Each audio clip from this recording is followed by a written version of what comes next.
Okay, എല്ലാവർക്കും നമസ്കാരം. അപ്പോൾ നമ്മൾ BNSS ആണല്ലേ പഠിച്ചുകൊണ്ടിരുന്നത്, ഭാരതീയ നാഗരിക സുരക്ഷാ സംഹിത 183 വരെ പഠിച്ചു. 173 മുതൽ 183 വരെ പഠിച്ചിട്ട് വന്ന് ബാക്കി കാണുക. ഇത് അടുത്ത ഭാഗമായിട്ടാണ് നമ്മൾ ചെയ്തിട്ടുള്ളത്. അപ്പം 184 നമ്മൾ ഇനി ചെയ്യാൻ പോകുന്നത് 184 ആണ്. അപ്പം അത് ഈ ബലാത്സംഗത്തിന് ഇരയായ ആളുടെ വൈദ്യ പരിശോധന നമ്മൾ പഠിച്ചിട്ടുണ്ട്. 52 എന്താണ് ബലാത്സംഗ കേസിലെ പ്രതിയെ വൈദ്യ പരിശോധന നടത്തുന്നത് 52 എങ്കിൽ ബലാത്സംഗത്തിനിരയായ ആളുടെ വൈദ്യ പരിശോധന എത്രയാണ്? 184. എങ്ങനെയാണ്? ബലാത്സംഗം ചെയ്തതോ ബലാത്സംഗം ചെയ്യാൻ ശ്രമിച്ചതോ ആയ കുറ്റം അന്വേഷണത്തിന് കീഴിലായിരിക്കുമ്പോൾ, അപ്പോൾ ഏതെങ്കിലും കുറ്റം ബലാത്സംഗവുമായി ബന്ധപ്പെട്ട് അന്വേഷണത്തിലിരിക്കുന്ന ഏതെങ്കിലും കുറ്റത്തിൽ ഏത് സ്ത്രീയെയാണോ ബലാത്സംഗം ചെയ്തത് എന്ന് പറയുമ്പോൾ എന്താണ്? ഇര അല്ലെ, ഏത് സ്ത്രീയെയാണ് എന്ന് പറഞ്ഞാൽ അത് ഇരയാണ്. ബലാത്സംഗം ചെയ്തതോ ചെയ്യാനുള്ള ശ്രമം നടത്തിയതോ ആരോപിക്കപ്പെട്ടിട്ടുള്ളത് അവളുടെ ശരീരം ഒരു മെഡിക്കൽ വിദഗ്ധനെ കൊണ്ട് പരിശോധിപ്പിക്കാൻ നിശ്ചയിക്കുമ്പോൾ, അപ്പോൾ അവളുടെ ശരീരം എന്ത് ചെയ്യണം? ഒരു മെഡിക്കൽ വിദഗ്ധനെ കൊണ്ട് പരിശോധിപ്പിക്കണം. ഓക്കെ, അപ്പോൾ എന്ത് ചെയ്യണം? ഗവൺമെന്റോ തദ്ദേശ അധികാര സ്ഥാപനമോ നടത്തുന്ന ഒരു ആശുപത്രിയിൽ ജോലി ചെയ്യുന്ന രജിസ്റ്റർ ചെയ്യപ്പെട്ട ഒരു ചികിത്സകൻ. ഇത് ആരാ പരിശോധിക്കേണ്ടേ? ആ തദ്ദേശ അധികാരികളുടെ ആശുപത്രി, ഏതെങ്കിലും ഗവൺമെന്റ് ആശുപത്രിയോ അല്ലെങ്കിൽ അവിടെ ജോലി ചെയ്യുന്ന രജിസ്റ്റർ ചെയ്യപ്പെട്ട ഏതെങ്കിലും ചികിത്സകൻ, ഗവൺമെന്റ് ആശുപത്രിയിൽ രജിസ്റ്റർ ചെയ്യപ്പെട്ട ഏതെങ്കിലും ചികിത്സകനോ, അത്തരം ചികിത്സകൻ ഇല്ല എങ്കിൽ രജിസ്റ്റർ ചെയ്യപ്പെട്ട മറ്റൊരു ചികിത്സകനോ സ്ത്രീയുടെയോ അവൾക്ക് വേണ്ടി അനുമതി നൽകാൻ കഴിവുള്ള ആളുടെ അനുമതിയോടെ. അപ്പൊ അവിടെ പറഞ്ഞൊരു പോയിന്റ് അനുമതിയോടെ എന്ന് ഓർത്തോളുക. ഈ ഒരു പോയിന്റ് വളരെ ഇമ്പോർട്ടൻ്റ്. അപ്പോൾ സ്ത്രീയുടെ ശരീരം പരിശോധിക്കുമ്പോൾ അവിടെ അറിയേണ്ട ഒരു കാര്യം, അനുമതിയോടെ അത്തരം പരിശോധന നടത്തേണ്ടതും അങ്ങനെയുള്ള കുറ്റകൃത്യത്തോട് ബന്ധപ്പെട്ട വിവരം കിട്ടി 24 മണിക്കൂറിനുള്ളിൽ അങ്ങനെയുള്ള സ്ത്രീയെ പരിശോധിപ്പിച്ചിരിക്കണം. അപ്പോൾ ഇരയായ സ്ത്രീയെ 24 മണിക്കൂറിനുള്ളിൽ പരിശോധിപ്പിച്ചിരിക്കണം എന്ന് ഓർമ്മിക്കുക. ഇനി അങ്ങനെയുള്ള സ്ത്രീ അയക്കപ്പെടുന്നത് ഏത് രജിസ്റ്റർ ചെയ്യപ്പെട്ട ചികിത്സകന്റെ അടുത്തേക്കാണോ, ഇനി ഏത് ഡോക്ടറിന്റെ അടുത്തേക്കാണോ അയച്ചത്, അദ്ദേഹം വളരെ പെട്ടെന്ന്, അതായത് കാലതാമസം കൂടാതെ അവളെ പരിശോധിക്കേണ്ടതും തൻ്റെ പരിശോധനയുടെ റിപ്പോർട്ട് താഴെ പറയുന്ന വിവരങ്ങൾ നൽകിക്കൊണ്ട് തയ്യാറാക്കേണ്ടതുമാണ്. അപ്പോൾ തൻ്റെ പരിശോധനയുടെ റിപ്പോർട്ട് താഴെ പറയുന്ന വിവരങ്ങൾ നൽകിക്കൊണ്ട് തയ്യാറാക്കണം. ഏതൊക്കെ വിവരങ്ങൾ?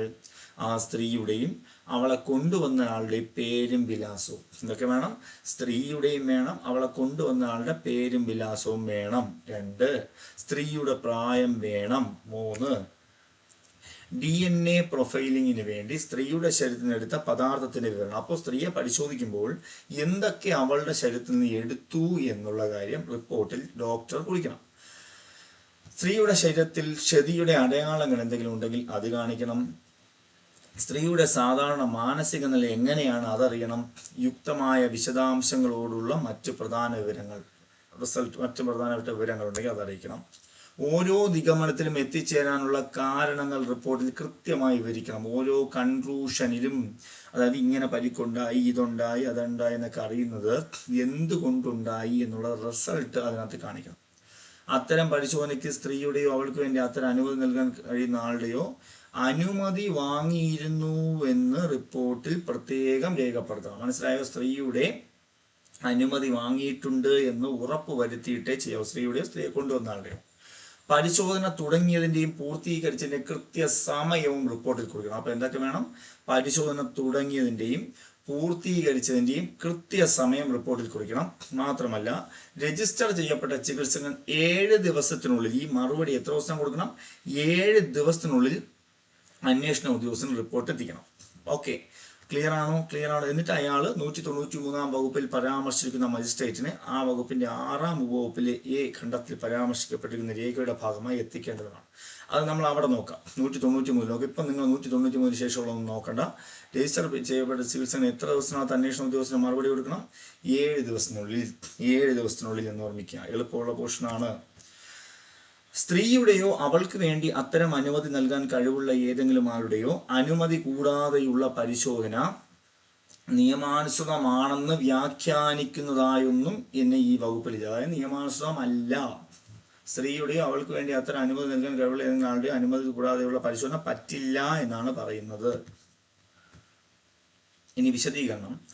ഈ വകുപ്പിന്റെ ആവശ്യങ്ങൾക്കായി പരിശോധനയ്ക്കും രജിസ്റ്റർ ചെയ്യപ്പെട്ട ചികിത്സകനും 51-ാം വകുപ്പിൽ യഥാക്രമം കൽപ്പിച്ചിരിക്കുന്ന അർത്ഥം തന്നെയായിരിക്കും. 51-ാം വകുപ്പിൽ പറഞ്ഞിരിക്കുന്ന അർത്ഥം തന്നെ ആയിരിക്കും എന്ന് പറഞ്ഞാൽ എന്താണ്? 51-ൽ മെഡിക്കൽ പ്രാക്ടീഷണർ പരിശോധിക്കണമെന്ന് അത് തന്നെയാണ് ഇവിടെയും പറയുന്നത്. ആ മെഡിക്കൽ പ്രാക്ടീഷണറിനെ ഇവിടെ ചെയ്യണം. 185 search by police officer. Police ഉദ്യോഗസ്ഥൻ പരിശോധന ചെയ്യുന്നത് എങ്ങനെയാണ്? പോലീസ് സ്റ്റേഷന്റെ ചാർജുള്ള ഉദ്യോഗസ്ഥനോ അന്വേഷണം നടത്തുന്ന പോലീസ് ഉദ്യോഗസ്ഥനോ തനിക്ക് അന്വേഷണം നടത്തുവാൻ അധികാരമുള്ള ഏതെങ്കിലും കുറ്റത്തെക്കുറിച്ച് അന്വേഷണം നടത്തുന്നതിലേക്ക് ആവശ്യമായ എന്തെങ്കിലും സാധനം തനിക്ക് ചാർജുള്ളതോ താൻ ജോലിയിലിരിക്കുന്നതോ ആയ പോലീസ് സ്റ്റേഷന്റെ അതിർത്തിക്കുള്ളിലെ ഏതെങ്കിലും സ്ഥലത്ത് കണ്ടെത്താനാവുന്നതാണെന്നും. അപ്പോൾ ഓർമ്മിക്കുക, പോലീസ് സ്റ്റേഷന്റെ ചാർജുള്ള ഉദ്യോഗസ്ഥനോ അന്വേഷണം നടത്തുന്ന പോലീസ് ഉദ്യോഗസ്ഥനോ തനിക്ക് അന്വേഷണം നടത്തുവാൻ അധികാരമുള്ള ഏതെങ്കിലും സ്ഥലത്തെക്കുറിച്ച്, കുറ്റത്തെക്കുറിച്ച്. അപ്പോൾ ഇവിടെ ഞാൻ പറയുന്നത് മനസ്സിലാക്കുക. 103-ാമത്തെ വകുപ്പ് നമ്മൾ പഠിച്ചിട്ടുണ്ട്. ഇല്ല എങ്കിൽ നിങ്ങൾ 103-ാമത്തെ വകുപ്പ് പഠിച്ചിട്ട് ഇത് വന്ന് കാണുക. 103-ാമത്തെ വകുപ്പിൽ ഞാൻ പറഞ്ഞത് എന്താണ്? സെർച്ച് വാറണ്ടോടുകൂടി പരിശോധിക്കുമ്പോഴുള്ള കാര്യങ്ങളാണ്. സെർച്ച് വാറണ്ടോടുകൂടി പരിശോധിക്കുമ്പോൾ അവിടെ എന്താണ്? സെർച്ച് വാറണ്ടോടുകൂടി ഏതൊരു സ്ഥലത്തും കയറാം, അവിടെ പരിശോധിക്കാം, സാക്ഷികളെ കൊണ്ട് കയറാം. ഈ പരിശോധന എല്ലാം സാക്ഷികളുടെ സാന്നിധ്യത്തിലായിരിക്കണം ചെയ്യേണ്ടത്. അതുപോലെ സാക്ഷികൾ അതിൽ ഒപ്പിടണം. ഒരു പിടിച്ചെടുത്ത സാധനങ്ങൾ ലിസ്റ്റ് സഹിതം ഒക്കെ പറയുന്നുണ്ട്. പക്ഷെ ഇവിടെ നോക്കി, പോലീസ് സ്റ്റേഷന്റെ ഏത് ചാർജുള്ള ഉദ്യോഗസ്ഥനോ അന്വേഷണം നടത്തുന്ന ഉദ്യോഗസ്ഥനായിക്കോട്ടെ, തനിക്ക് ഈ അന്വേഷണം നടത്താൻ അധികാരമുള്ള ഏത് സ്ഥലത്തും എന്ത് ചെയ്യാം? ആവശ്യമായ ഏതെങ്കിലും സാധനം ഉണ്ടെന്ന് തോന്നിയാൽ താൻ ജോലിയിലിരിക്കുന്നതോ ആയ പോലീസ് സ്റ്റേഷന്റെ അതിർത്തിക്കുള്ളിലെ ഏതെങ്കിലും സ്ഥലത്ത് കണ്ടെത്താനാവുന്നതാണെന്നും ആ സാധനം തൻ്റെ അഭിപ്രായത്തിൽ അധിക കാലതാമസം കൂടാതെ ലഭിക്കാൻ കഴിയുകയില്ലെന്നും, അതായത് പെട്ടെന്ന് കിട്ടണം, ലേറ്റാക്കിയാൽ തിരിച്ചു കിട്ടാൻ സാധ്യതയില്ല എന്നും വിശ്വസിക്കാൻ ന്യായമായ കാരണങ്ങളുള്ളപ്പോഴെല്ലാം ആ ഉദ്യോഗസ്ഥന് തൻ്റെ വിശ്വാസത്തിനുള്ള കാരണങ്ങൾ കേസ് ഡയറിയിൽ ലിഖിതമായി റെക്കോർഡാക്കുകയും ഏത് സാധനത്തിനാണോ ശോധന നടത്തുന്നത് അത് അങ്ങനെയുള്ള ലിഖിതത്തിൽ കഴിയുന്നത്ര വിനിർദിഷ്ടമാക്കുകയും ചെയ്തതിന് ശേഷം അങ്ങനെയുള്ള സാധനത്തിന് പരിശോധന ചെയ്യിക്കുകയോ ചെയ്യാം. മനസ്സിലായോ? അതായത് എത്രയും പെട്ടെന്ന് പരിശോധന നടത്തണം. ഏത് സാധനത്തിന് വേണ്ടിയാണോ പരിശോധന നടത്തിയത് അത് എത്രയും വേഗം എന്ത് ചെയ്യണം? പരിശോധന നടത്താൻ വേണം. അത് പിന്നെ കിട്ടില്ല. 1-ാം ഉപവകുപ്പിന് കീഴിൽ നടപടിയെടുക്കുന്ന പോലീസ് ഉദ്യോഗസ്ഥൻ പ്രായോഗികമാണെങ്കിൽ പരിശോധന നേരിട്ട് നടത്തേണ്ടതാണ്. അപ്പോൾ ഈ അന്വേഷണ ഉദ്യോഗസ്ഥൻ എന്ത് ചെയ്യണം? പരമാവധി പരിശോധന എന്ത് തന്നെ നടത്തണം? നേരിട്ട് തന്നെ നടത്തണം.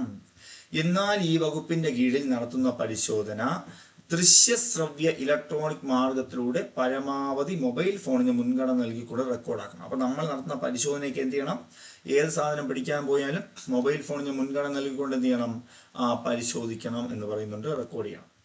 പരിശോധന നേരിട്ട് നടത്താൻ തനിക്ക് കഴിയാതിരിക്കുകയും, ഇനി അന്വേഷണ ഉദ്യോഗസ്ഥനായ മേലുദ്യോഗസ്ഥന് പരിശോധന നേരിട്ട് നടത്താൻ കഴിയാതിരിക്കുകയും പരിശോധന ചെയ്യാൻ ക്ഷമതയുള്ള മറ്റൊരാളും ആ സമയത്ത് സന്നിഹിതനല്ലാതിരിക്കുകയും ചെയ്യുന്നുവെങ്കിൽ, ഇനി പരിശോധന നടത്താൻ പ്രാപ്തിയുള്ള മറ്റൊരാളും ഇല്ലെങ്കിൽ അയാൾക്ക് തൻ്റെ കീഴിലുള്ള ഏതെങ്കിലും ഉദ്യോഗസ്ഥനോട്, അപ്പം തൻ്റെ കീഴിലുള്ള ഏതെങ്കിലും ഉദ്യോഗസ്ഥനോട് പരിശോധന നടത്താൻ ആവശ്യപ്പെടുന്നതിനുള്ള കാരണങ്ങൾ ലിഖിതമായി റെക്കോർഡാക്കിയതിന് ശേഷം, അപ്പോൾ ഈ പരിശോധന നടത്താൻ താൻ പോകുന്നില്ല അല്ലെങ്കിൽ അതിന് പവറുള്ള ഒരാളില്ല എങ്കിൽ പെട്ടെന്ന് തൻ്റെ കീഴുദ്യോഗസ്ഥനെ അതിനായി നിയോഗിക്കാം. അപ്രകാരം ആവശ്യപ്പെടാവുന്നതും അയാൾ അങ്ങനെയുള്ള കീഴുദ്യോഗസ്ഥന് പരിശോധന ചെയ്യാനുള്ള സ്ഥലം വിനിർദ്ദേശിച്ചുകൊണ്ടും ഏത് സാധനത്തിനാണോ പരിശോധന നടത്തുന്നത് ആ സാധനം കഴിയുന്നത്ര വിനിർദിഷ്ടമാക്കിയും ലിഖിതമായ ഉത്തരവ് നൽകേണ്ടതും. അപ്പോൾ അങ്ങനെയുള്ള കീഴുദ്യോഗസ്ഥന് ആ സ്ഥലത്ത് ആ പരിശോധന നടത്താം. അപ്പോൾ കീഴുദ്യോഗസ്ഥനുള്ള അനുമതി കൊടുക്കണം, ലിഖിതമായ ഒരു ഉത്തരവ് നൽകണം, ഒരു നോട്ടീസ് നൽകണം. എന്താണ്? നിങ്ങൾ പോയി പരിശോധിച്ചോളൂ എന്ന് പറഞ്ഞ് ലിഖിതമായ ഒരു ഉത്തരവ് നൽകേണ്ടതാണ്. പരിശോധനാ വാറണ്ടുകളെ കുറിച്ച് ഞാൻ പറഞ്ഞല്ലോ, 103-ാം വകുപ്പിലല്ലേ പറയുന്നത്. 103-ാം വകുപ്പിൽ അടങ്ങിയ സാമാന്യ വ്യവസ്ഥകളും എല്ലാം ഇവിടെയും ബാധകമാണ്. അവിടെ സെർച്ച് വാറണ്ടോടുകൂടിയാണ്, ഇവിടെ സെർച്ച് വാറണ്ടൊന്നുമില്ല. ഇവിടെ എമർജൻസി ആയിട്ട് പരിശോധിക്കുന്ന കേസാണ് ഇവിടെ പറയുന്നത്. ഇവിടെ വളരെ എമർജൻസി ആയിട്ട് പരിശോധിക്കുന്ന കാര്യമാണ് ഇവിടെ പറയുന്നത്. ഓക്കെ, അടുത്തത് 1-ാം ഉപവകുപ്പിനോ 3-ാം ഉപവകുപ്പിനോ കീഴിൽ ഉണ്ടാക്കിയിട്ടുള്ള ഏതെങ്കിലും റെക്കോർഡിന്റെ പകർപ്പുകൾ ഉടനടി എന്നാൽ 48 മണിക്കൂറിനുള്ളിൽ. അപ്പം ഈ ഉണ്ടാക്കി കഴിഞ്ഞ ഈ റിപ്പോർട്ടും പകർപ്പുകളും ഒക്കെ 48 മണിക്കൂറിനുള്ളിൽ കൂടാതെ ആ കുറ്റം നടപടിക്കെടുക്കാൻ അധികാരപ്പെടുത്തപ്പെട്ട ഏറ്റവും അടുത്തുള്ള മജിസ്ട്രേറ്റിനെ അയച്ചു കൊടുക്കേണ്ടതും മജിസ്ട്രേറ്റ് അതിൻ്റെ ഒരു പകർപ്പ് ശോധന ചെയ്ത സ്ഥലത്തിൻ്റെ ഉടമസ്ഥനോ കൈവശക്കാരനോ സൗജന്യമായി നൽകണം. അപ്പം നമ്മൾ എന്തൊക്കെ സാധനങ്ങളാണ് അവിടുന്ന് പിടിച്ചെടുത്തത്, എന്തുകൊണ്ട് പിടിച്ചെടുത്തു, അതെല്ലാം കൂടി ചേർത്ത് എത്രയും പെട്ടെന്ന് 48 മണിക്കൂറിനകം അധികാരപ്പെട്ട ഏറ്റവും അടുത്തുള്ള മജിസ്ട്രേറ്റിന് കൊടുക്കണം. മജിസ്ട്രേറ്റ് എന്തൊക്കെ അയാളെന്ന് പിടിച്ചെടുത്തു ഇതിൻ്റെ കോപ്പി കൈവശക്കാരനോ അല്ലെങ്കിൽ അപേക്ഷയിന്മേൽ അയാൾ അപേക്ഷ തരികയാണെങ്കിൽ കൈവശക്കാരന് സൗജന്യമായി നൽകണം. 186 പോലീസ് സ്റ്റേഷന്റെ ചാർജുള്ള ഉദ്യോഗസ്ഥന് മറ്റൊരാളോട് പരിശോധനാ വാറണ്ട് പുറപ്പെടുവിക്കാൻ എപ്പോൾ ആവശ്യപ്പെടാം? പോലീസ് സ്റ്റേഷന്റെ ചാർജുള്ള ഉദ്യോഗസ്ഥന് മറ്റൊരാളോട് പരിശോധനാ വാറണ്ട് പുറപ്പെടുവിക്കാൻ എപ്പോൾ ആവശ്യപ്പെടാം? പോലീസ് സ്റ്റേഷന്റെ ചാർജുള്ള ഉദ്യോഗസ്ഥനോ ഒരു അന്വേഷണം നടത്തുന്ന സബ് ഇൻസ്പെക്ടറുടെ പദവിയിൽ താഴെയല്ലാത്ത പദവിക്ക് താഴെയല്ലാത്ത പദവിയുള്ള സബ് ഇൻസ്പെക്ടറിന്റെ മുകളിലുള്ള ആരൊക്കെ ആകാം? ഇൻസ്പെക്ടർ ആകാം, DYSP ആകാം, SP ആവാം, DIG ആകാം, ആരോ ആയിക്കോട്ടെ. ആ ഉദ്യോഗസ്ഥനോ മറ്റൊരു പോലീസ് സ്റ്റേഷന്റെ അത് അതേ ജില്ലയിലോ വേറൊരു ജില്ലയിലോ ആയാലും ചാർജുള്ള ഉദ്യോഗസ്ഥനോട് ഏതെങ്കിലും സ്ഥലത്ത് ഒരു ശോധന ചെയ്യിക്കാൻ അങ്ങനെയുള്ള ശോധന ആ ഉദ്യോഗസ്ഥൻ തന്റെ സ്റ്റേഷന്റെ അതിർത്തിക്കുള്ളിൽ ചെയ്യിക്കുന്ന ഏതെങ്കിലും സംഗതിയിൽ ആവശ്യപ്പെടാം. അപ്പോൾ വേറൊരു സ്ഥലത്താണ് ചില സാധനങ്ങൾ ഇരിക്കുന്നത് വിചാരിച്ചോ എങ്കിൽ ഈ പോലീസ് സ്റ്റേഷന്റെ ചാർജുള്ള ഉദ്യോഗസ്ഥനോ SI റാങ്കിൽ മുകളിലുള്ള ഉദ്യോഗസ്ഥനോ നമ്മുടെ ജില്ലയിലോ മറ്റൊരു ജില്ലയിലുള്ള ഒരു ഉദ്യോഗസ്ഥനോട് എന്ത് ചെയ്യാം? ശോധന എന്ന് പറഞ്ഞാൽ പരിശോധന ചെയ്യാൻ നിർദ്ദേശിക്കാം. അങ്ങനെയുള്ള ഉദ്യോഗസ്ഥൻ അങ്ങനെ ആവശ്യപ്പെടുന്നതിന്മേൽ 185 വകുപ്പിലെ വ്യവസ്ഥകൾക്ക് അനുസൃതമായി 185 നമ്മൾ പറഞ്ഞല്ലോ, പോയി സാധനം എടുക്കാം, പിടിച്ചെടുക്കാം എന്നൊക്കെ പറഞ്ഞല്ലോ, അതുപോലെ നടപടി തുടരേണ്ടതും ഏതൊരു ഉദ്യോഗസ്ഥന്റെ അപേക്ഷ പ്രകാരമാണോ ശോധന ചെയ്തത് അയാൾക്ക് കണ്ടെടുത്ത സാധനം ഉണ്ടെങ്കിൽ അയച്ചു കൊടുക്കണം. അപ്പൊ ഒന്നുകിൽ സ്വന്തം കീഴിലുള്ള ഉദ്യോഗസ്ഥനെ നിയോഗിക്കാം, അല്ലെങ്കിൽ മറ്റൊരു ജില്ലയിലെ ഉദ്യോഗസ്ഥനോട് പറയാം. അവർ അത് പിടിച്ചെടുത്ത് ആ സാധനം വല്ലതുമുണ്ടെങ്കിൽ തിരിച്ചെവിടെ എത്തിച്ചു കൊടുക്കണം? ഇയാൾക്ക് എത്തിച്ചു കൊടുക്കണം. ഇനി 1-ാം വകുപ്പിന് കീഴിൽ ഒരു ശോധന ചെയ്യിക്കൽ മറ്റൊരു പോലീസ് സ്റ്റേഷന്റെ ചാർജുള്ള ഉദ്യോഗസ്ഥനോട് ആവശ്യപ്പെടുന്നതിനാൽ ഉണ്ടാകുന്ന കാലതാമസം. നമ്മൾ ഇപ്പോൾ വേറൊരു ജില്ലയിൽ പോലീസിനോട് ആവശ്യപ്പെട്ടിരിക്കുമ്പോൾ ചിലപ്പോൾ ഒരുപാട് എന്തുണ്ടാകാൻ സാധ്യതയുണ്ട്? കാലതാമസം ഉണ്ടാകാൻ സാധ്യതയുണ്ട്. അപ്പോൾ ഒരു കുറ്റം ചെയ്തതിന്റെ തെളിവ് ഒളിച്ചു വയ്ക്കുകയോ നശിപ്പിക്കുകയോ ചെയ്യുന്ന ഫലം ഉളവാക്കിയേക്കാമെന്ന്. അപ്പോൾ അവിടെ എന്തുണ്ടാകാം?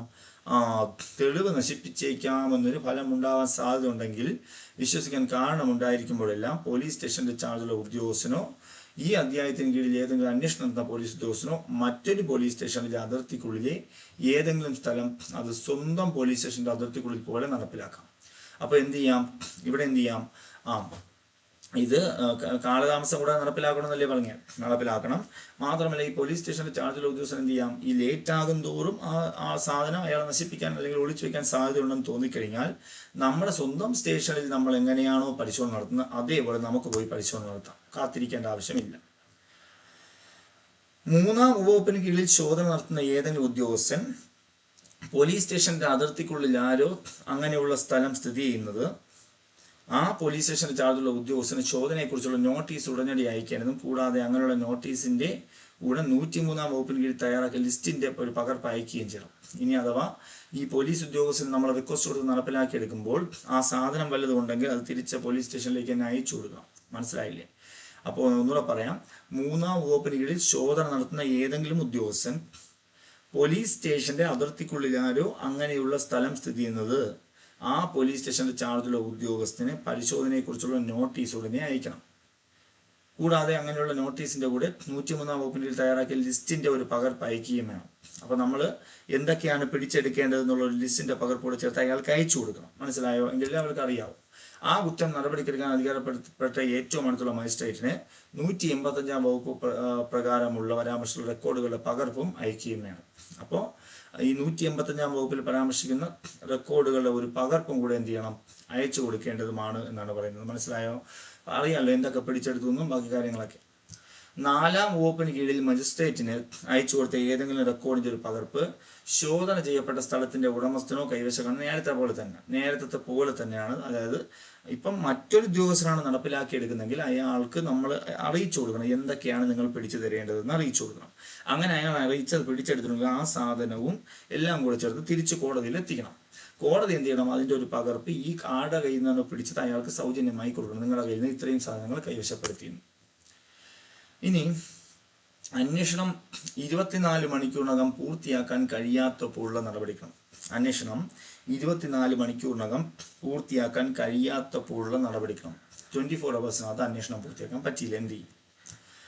ഏതെങ്കിലും ആളെ അറസ്റ്റ് ചെയ്യുകയും കസ്റ്റഡിയിൽ തടഞ്ഞു വെക്കുകയും 58-ാം വകുപ്പ് നിജപ്പെടുത്തിയിട്ടുള്ള 24 മണിക്കൂർ സമയത്തിനകത്ത്, അപ്പോൾ ഈ 24 മണിക്കൂർ സമയത്തിനകത്ത് മജിസ്ട്രേറ്റിന്റെ മുമ്പിൽ എത്തിക്കണം. അതിനു മുമ്പേ നമുക്ക് എന്ത് ചെയ്യാൻ പറ്റില്ല, അന്വേഷണം പൂർത്തിയാക്കാൻ കഴിയുകയില്ലെന്ന് കാണുകയും കുറ്റമാരോപണമോ വിവരമോ അടിസ്ഥാനമുള്ളതാണെന്ന് വിശ്വസിക്കാൻ കാരണങ്ങൾ ഉണ്ടായിരിക്കുകയും ചെയ്യുമ്പോൾ, അപ്പോൾ പിടിച്ച കുറ്റാരോപണം സത്യമാണ്, കുറ്റമുണ്ട്, അയാൾ കുറ്റം ചെയ്തിട്ടുണ്ട്, പക്ഷെ നമുക്ക് 24 മണിക്കൂറൊന്നും തെളിയിക്കാൻ പറ്റിയില്ല, നമുക്ക് 24 മണിക്കൂർ ഇയാളെ കസ്റ്റഡിയിൽ വെക്കുവാനും പാടില്ല. അപ്പോൾ എത്രയും പെട്ടെന്ന് ഇയാളെ എന്ത് ചെയ്യണം, മജിസ്ട്രേറ്റിന്റെ അടുക്കൽ അയക്കണം.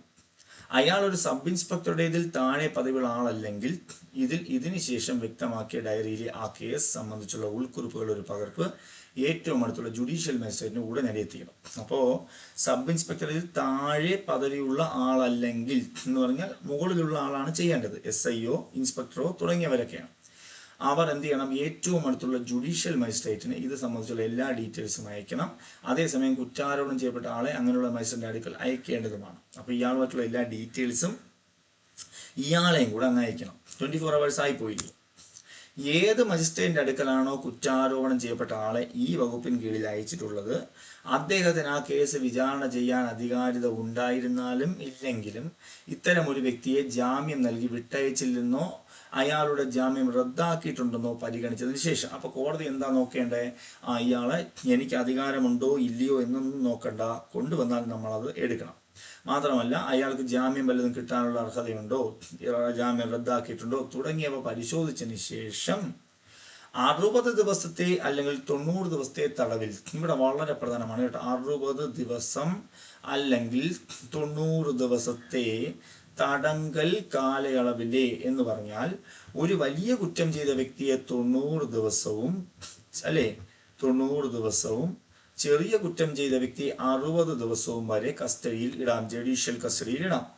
എന്നാൽ ഈ പറയുന്ന 90 ദിവസത്തിലെ ഉണ്ടോ തടങ്കൽ കാലയളവ് ആദ്യ 40 ദിവസങ്ങളിലോ ആദ്യ 60 ദിവസങ്ങളിലോ എന്ന് പറഞ്ഞാൽ ഈ 60ന്റെ ആദ്യത്തെ 40 ദിവസവും ഈ 90ന്റെ ആദ്യത്തെ 60 ദിവസവും.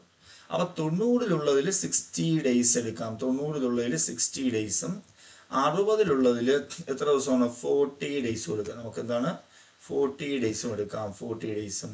അപ്പൊ ഈ രണ്ട് പീരീഡും കണ്ടോ, 90 ദിവസം വന്നാൽ വലിയ കുറ്റം, 60 ദിവസം വന്നാൽ ചെറിയ കുറ്റം. 60 ദിവസത്തിലെ ആദ്യത്തെ 40 ഡേയ്സും 90 ഡേയ്സിലെ ആദ്യത്തെ 60 ഡേയ്സും എടുക്കാം. ഓക്കെ, അതത് സംഗതി പോലെ ഏത് സമയത്തും 15 ദിവസത്തിൽ കവിയാത്ത കാലത്തേക്ക് ഒട്ടാകെയോ അല്ലെങ്കിൽ ഭാഗങ്ങളായോ കുറ്റാരോപണം ചെയ്യപ്പെട്ട ആളെ യുക്തമെന്ന് തനിക്ക് തോന്നുന്ന കസ്റ്റഡിയിൽ തടഞ്ഞു വെക്കാൻ അപ്പോഴപ്പോഴായി അധികാരം നൽകാം.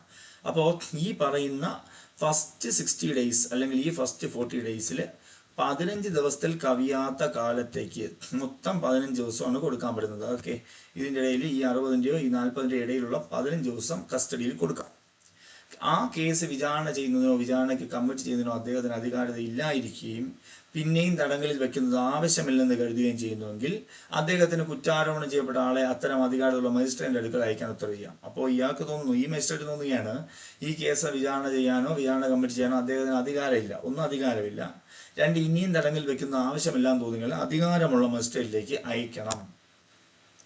15 ദിവസത്തെ കാലത്തിലധികം കുറ്റാരോപണം ചെയ്യപ്പെട്ട ആളെ പോലീസ് കസ്റ്റഡിയിലല്ലാതെ തടഞ്ഞു വെക്കുന്നതിന് പ്രാധികാരം നൽകാൻ തക്ക കാരണങ്ങളുണ്ടെന്ന് ബോധ്യപ്പെടുന്നുവെങ്കിൽ മജിസ്ട്രേറ്റിന് അപ്രകാരം ചെയ്യാവുന്നതും. 15 ദിവസത്തെ കാലത്തിലധികം കുറ്റാരോപണം ചെയ്യപ്പെട്ട ആളെ പോലീസ് കസ്റ്റഡിയിലല്ലാതെ എന്ന് പറഞ്ഞാൽ ജയിലിൽ റിമാൻഡാണ്, പോലീസ് കസ്റ്റഡിയിലല്ലെങ്കിൽ ജുഡീഷ്യൽ കസ്റ്റഡിയിൽ തടഞ്ഞു വെക്കുന്നതിന് പ്രാധികാരം നൽകാൻ തക്ക കാരണങ്ങളുണ്ടെന്ന് ബോധ്യപ്പെടുന്നുവെങ്കിൽ മജിസ്ട്രേറ്റിന് അപ്രകാരം ചെയ്യാവുന്നതും.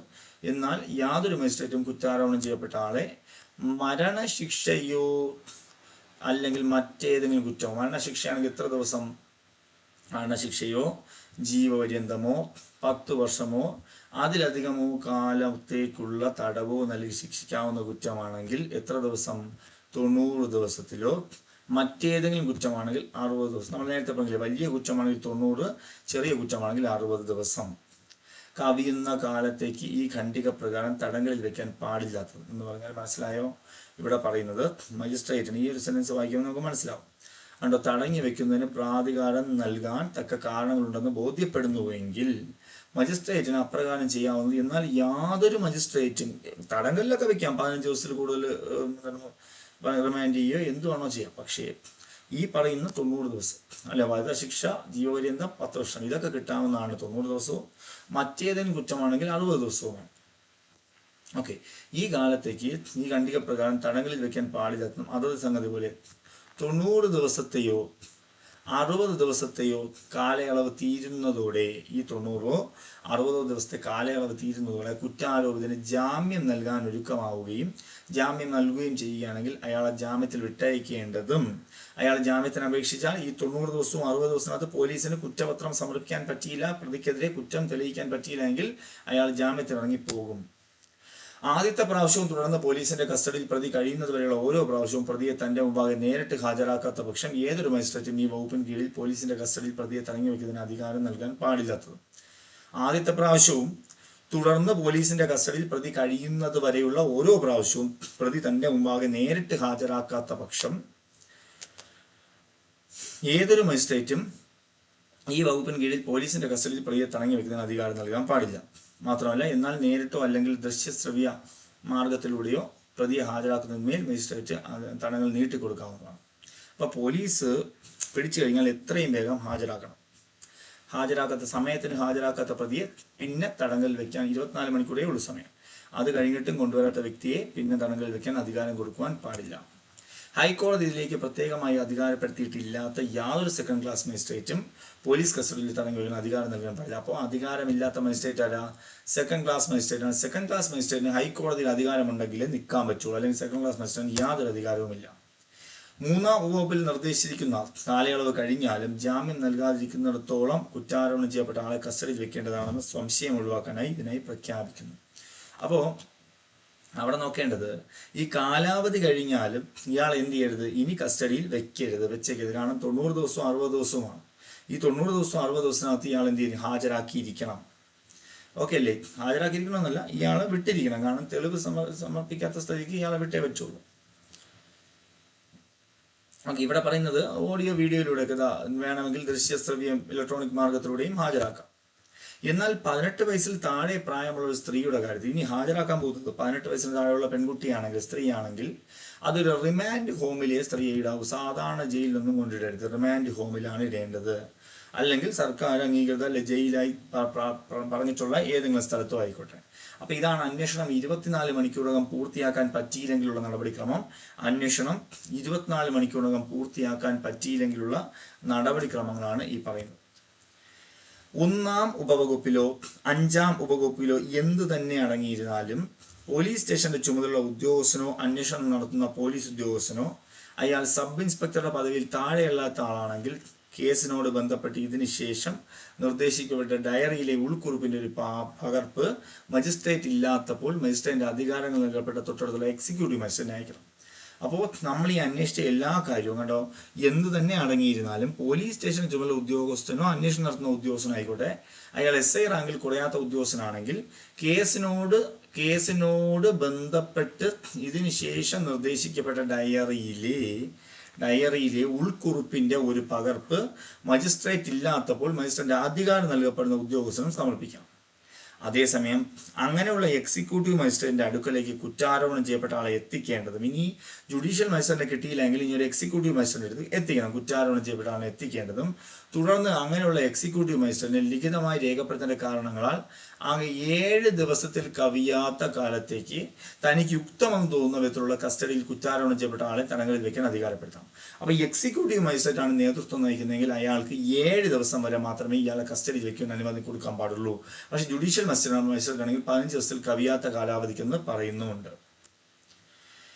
അങ്ങനെ അധികാരപ്പെടുത്തപ്പെട്ട തടങ്കലിൽ വയ്ക്കുന്ന കാലയളവ് തീരുമ്പോൾ കൂടുതൽ കാലം തടങ്കലിൽ വെക്കുന്നതിന് ഉത്തരവിടാൻ കഴിവുള്ള ഒരു മജിസ്ട്രേറ്റിന്റെ ഉത്തരവില്ലാതിരിക്കെ, അപ്പോൾ അയാളുടെ കാലാവധി കഴിഞ്ഞു, ഇനി അയാൾ ഇറങ്ങിപ്പോണം. പക്ഷെ ഇനിയും കൂടുതൽ കാലം അയാളെ തടങ്കലിൽ വെക്കണമെന്ന് ഉത്തരവില്ലാത്ത പക്ഷം അയാളെ ജാമ്യത്തിൽ വിട്ടേ പറ്റുകയുള്ളൂ. ഇത്തവണ കുറ്റം തെളിയിച്ചില്ല, ജാമ്യത്തിൽ വിടാവുന്നതും കൂടുതൽ കാലത്തേക്ക് അത്തരം തടങ്കലിൽ വെക്കാനുള്ള ഉത്തരവിടുമ്പോൾ ഈ ഉപവകുപ്പിന് കീഴിൽ എക്സിക്യൂട്ടീവ് മജിസ്ട്രേറ്റ് ഉണ്ടാക്കിയ ഉത്തരവ് പ്രകാരം കുറ്റാരോപണം ചെയ്യപ്പെട്ട ആളെ കസ്റ്റഡിയിൽ തടങ്കലിൽ വെച്ചിരുന്ന കാലയളവ് അപ്പോൾ ഇവിടെ വേറെ ഒന്നുമല്ല, ഈ എക്സിക്യൂട്ടീവ് മജിസ്ട്രേറ്റ് ആണ് ഇപ്പം ചെയ്തിരിക്കുന്നത് 7 ദിവസം വരെ റിമാൻഡ് ചെയ്യാം. മാത്രമല്ല ഈ 7 ദിവസം കഴിഞ്ഞാൽ എന്ത് ചെയ്യാമെന്ന് ചോദിച്ചു കഴിഞ്ഞാൽ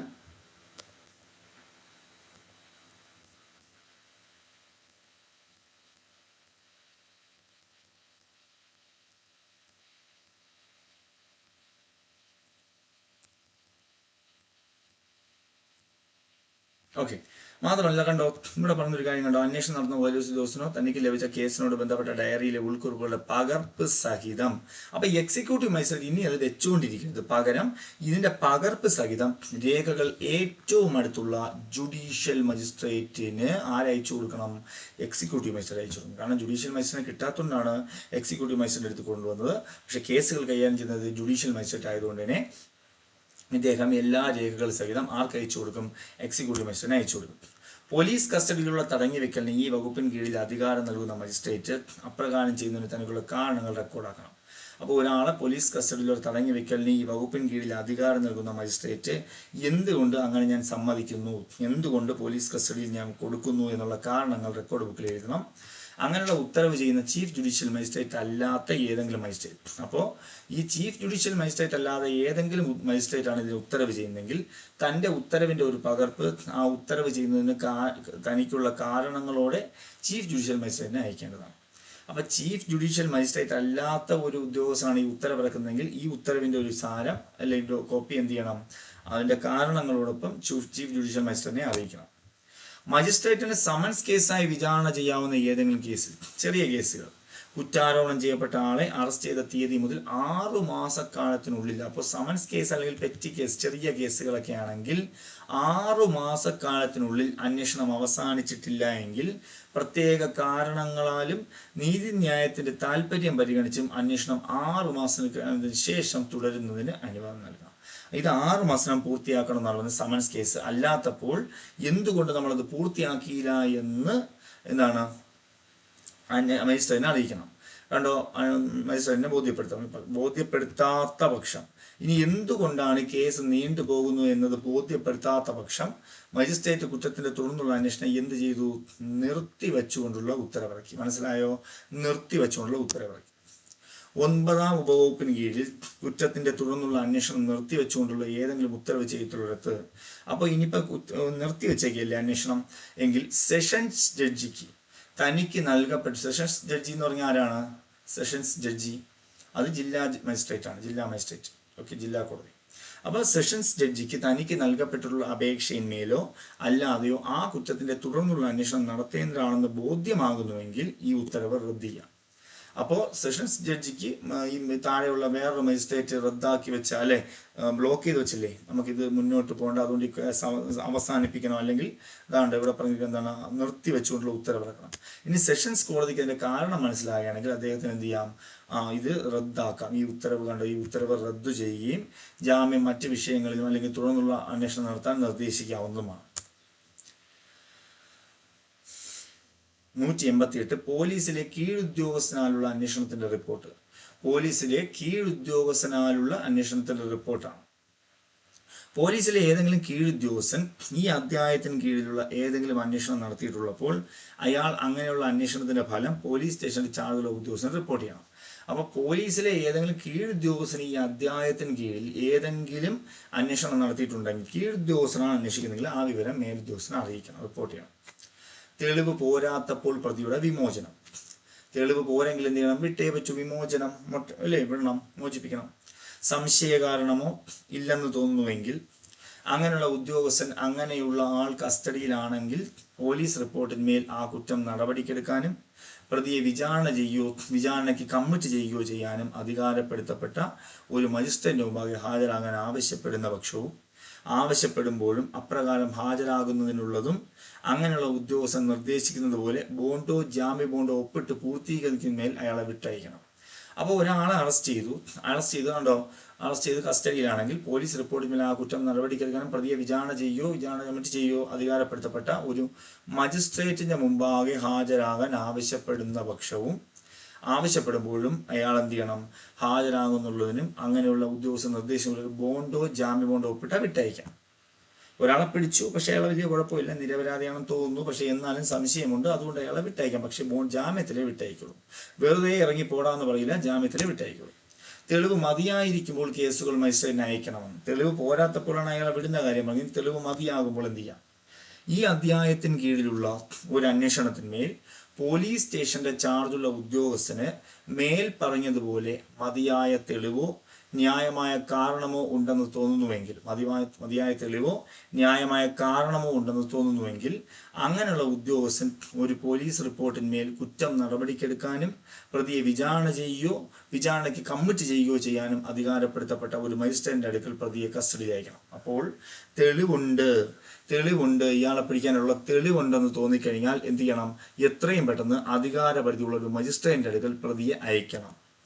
അല്ലെങ്കിൽ നേരത്തെ തെളിവില്ലാത്തതുകൊണ്ട് ജാമ്യത്തിൽ വിട്ടയച്ചു, ഇനി തെളിവുണ്ട്, അല്ലെങ്കിൽ ആ കുറ്റം ജാമ്യം അനുവദിക്കേണ്ടതായിരിക്കുകയും പ്രതിക്ക് ജാമ്യം നൽകാൻ കഴിയുകയും ചെയ്യുന്നുവെങ്കിൽ, ഇനി ജാമ്യം നൽകാൻ കഴിയുന്ന കേസാണെങ്കിൽ അയാളിൽ നിന്ന് അയാൾ ഒരു നിശ്ചിത ദിവസം എവിടെ എത്തിക്കൊള്ളാമെന്ന് ആ മജിസ്ട്രേറ്റിന്റെ മുമ്പാകെ ഹാജരാകുന്നതിനും മറ്റു വിധത്തിൽ നിർദ്ദേശിക്കുന്നതുവരെ ആ മജിസ്ട്രേറ്റിന്റെ മുമ്പാകെ ദിവസം തോറും ഹാജരായിക്കൊള്ളാം. ദിവസം തോറും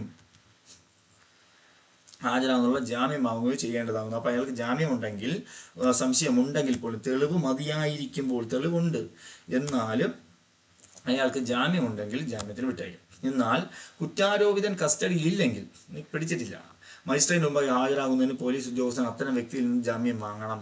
അപ്പോൾ കസ്റ്റഡിയിലില്ല, പിടിച്ചിട്ടില്ല, പക്ഷേ പോലീസ് ഉദ്യോഗസ്ഥൻ അയാളിൽ നിന്ന് ജാമ്യം വാങ്ങണം. കാരണം എന്താ? ജാമ്യം ഉണ്ടെങ്കിൽ മാത്രമേ അയാൾക്ക് പുറത്തു വയ്ക്കാൻ പറ്റുള്ളൂ.